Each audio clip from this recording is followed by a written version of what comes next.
महबूबनगर मुस्तकिर में एक प्रोग्राम से खिताब करते हुए जिला मुंसिफ मजिस्ट्रेट महबूबनगर प्रेमावती ने कहा कि आपसी रजामंदी ही सबसे बेहतरीन राह है। आज महबूबनगर कोर्ट कॉम्प्लेक्स में मुनक़िदा एक सहाफ़ती कॉन्फ्रेंस से खिताब करते हुए जज ने कहा कि कौमी लीगल सर्विस ऑर्गेनाइजेशन की हिदायत पर कोर्ट कॉम्प्लेक्स में हर 2 माह में एक मरतबा लोक अदालत का इनेकाद करते हुए मुकदमात को आपसी रजामंदी से सुलझाया जाता है।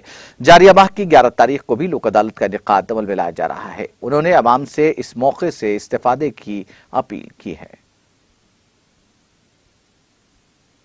ఇక్కడ హెడ్ క్వార్టర్స్లో వచ్చి 5 బెంచెస్, తర్వాత వనపర్తి, గద్వాల్, షాద్నగర్, నాగర్ కర్నూల్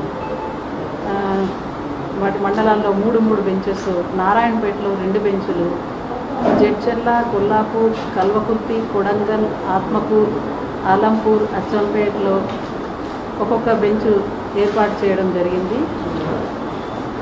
సో కక్షిదారులందరూ కూడా తమ కేసులను పరిష్కరించుకోవడానికి ఆ కోర్టు ప్రాంగణంలోకి కానీ 2 విధాల అంటే ఫిజికల్గా కూడాను అండ్ వర్చువల్గా కూడా పరిష్కరించబడతాయి. కాబట్టి ఆ కక్షిదారులు తమ వీలును బట్టి ప్రత్యక్షంగా కోర్టుకు వచ్చినా సరే, లేదు వర్చువల్గా మేము పరిష్కరించుకుంటాము అంటే ఆ విధంగా కూడా మీకు వెసులుబాటు ఇవ్వడం జరుగుతుంది. దీనికోసం మీరు ఎక్కడ ఉన్నా కానీ మీ అడ్వకేట్ని సంప్రదించి పోలీస్ కానిస్టేబుల్ మిమ్మల్ని ఐడెంటిఫై చేస్తారు. ఏ మూలనున్నా కూడా మీ కేసు పరిష్కారం